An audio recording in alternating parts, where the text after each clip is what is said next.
Hello, all. We are here for with commas for clarity. So we are looking at the second exercise that's putting commas between adjectives and adverbs. So we're going to go ahead and get started.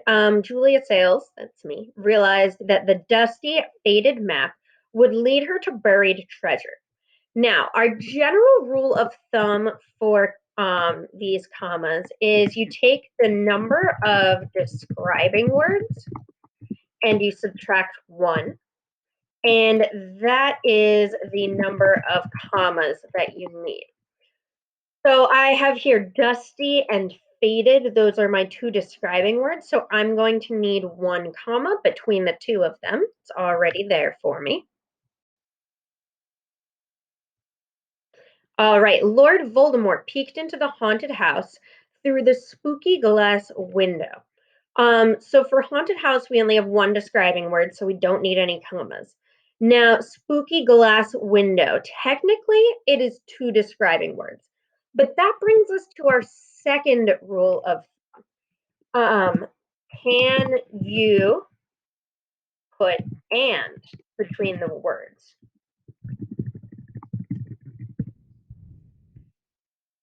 Now, if the answer is yes,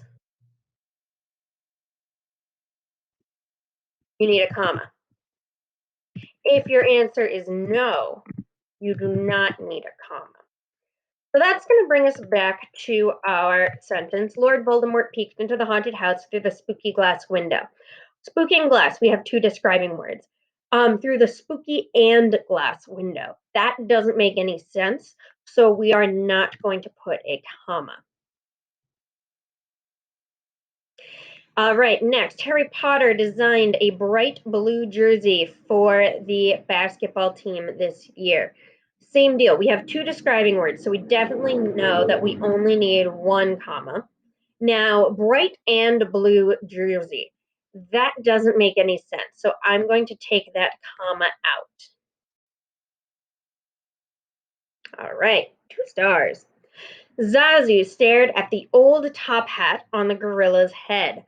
So old top, we have 2 describing words, so we know we don't need 2 commas. Old and top hat.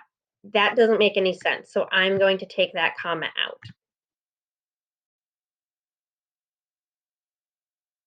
All right, Gregory Goyle played tag with a lively, friendly gazelle on the hillside.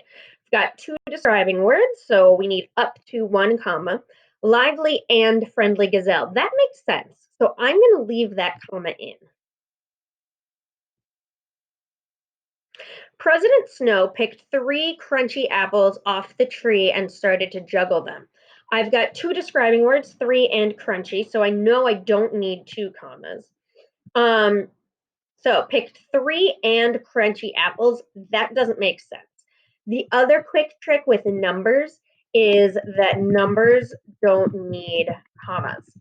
So even if I didn't try my and rule here, I would know I don't need a comma because you don't need a comma after a number. Level 3. All right, 3 playful dolphins swam right past Luna Lovegood's boat. Only 2 describing words, so I don't need that comma. And this is a number, so I don't need that comma.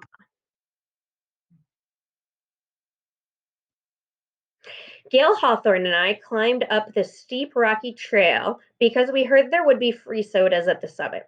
Steep rocky, we've got 2 describing words, so we could need up to 1 comma. Steep and rocky, that makes sense. So I'm going to put this comma here. We heard there would be free sodas. That's only 1 describing word, so we don't need a comma there.